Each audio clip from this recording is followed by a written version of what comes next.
এক সময়ের জনপ্রিয় চিত্রনায়ক রিয়াজ বড় পর্দায় কাজ না থাকায় ইদানিং তিনি চাকরি নিয়েই ব্যস্ত সময় কাটাচ্ছেন। বর্তমান ব্যস্ততা ও সমসাময়িক প্রসঙ্গ নিয়ে কথা বলেছেন তিনি। মিডিয়ার অবস্থা বিবেচনা করেই চাকরি করছে। ঈদে বেশ কয়েকটি নাটকে অভিনয় করেছেন। দর্শক সাড়া কেমন পেলেন?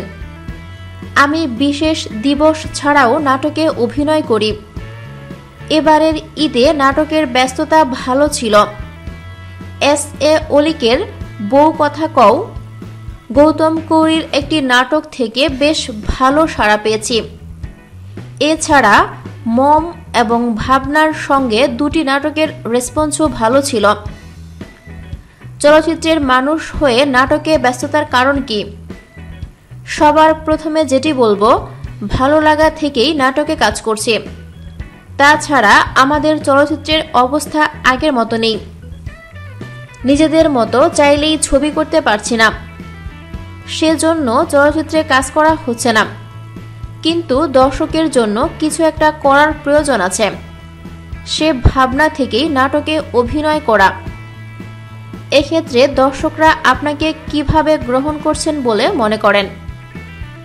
আমি টিভি পর্দায় এখনই কাজ করছি বিষয়টি এমন নয়। অনেক আগে থেকেই নাটকে কাজ করছি। বিশেষ দিবসে হয়তো কিছুটা বেশি কাজ করা হচ্ছে। আমার কাছে মনে হয় দর্শক আমাকে গ্রহণ করেছেন, কেননা তাদের চাহিদা আছে বলেই ভালো ভালো ডিরেক্টরের কাছ থেকে কাজের প্রস্তাব পাচ্ছি, তাদের সঙ্গে কাজ করতে পারছি। তাহলে বিশেষ দিবসে দর্শক আপনাকে নিয়মিত পাবেন? বিশেষ দিবসেই যে নাটকে আমাকে দেখা যাবে তা নয়। ভালো গল্প ও চরিত্র পেলে সবসময় নাটকে অভিনয় করব। সেজন্য বিশেষ দিবসকে আলাদা করছি না, সারা বছরই অভিনয় করব। অপু বিশ্বাসের সঙ্গে নতুন বিজ্ঞাপনেও কাজ করছেন বলে খবরে এসেছে।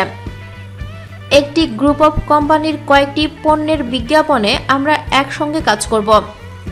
অপুর সঙ্গে এর আগে চলচ্চিত্রে কাজ করলেও এবারই প্রথম বিজ্ঞাপনে কাজ করছি। আশা করছি বিজ্ঞাপনের মাধ্যমে আমাদের জুটিকে দর্শক সাদরে গ্রহণ করবেন। অভিনয়ের বাইরে বেশ কিছুদিন হলো চাকরিও করছেন। আগেও একটি কর্পোরেট হাউসে চাকরি করেছি, এখন নতুন করে আবারও শুরু করলাম। মিডিয়ার যে অবস্থা সেদিক বিবেচনা করেই চাকরি করা। থ্যাঙ্কস ফর ওয়াচিং ভিডিওটি ভালো লাগলে লাইক প্রেস করুন এবং শেয়ার করে সবাইকে দেখার সুযোগ দিন। পরবর্তী আপলোড পেতে চ্যানেলটি সাবস্ক্রাইব করে আমাদের সাথে থাকুন। ধন্যবাদ।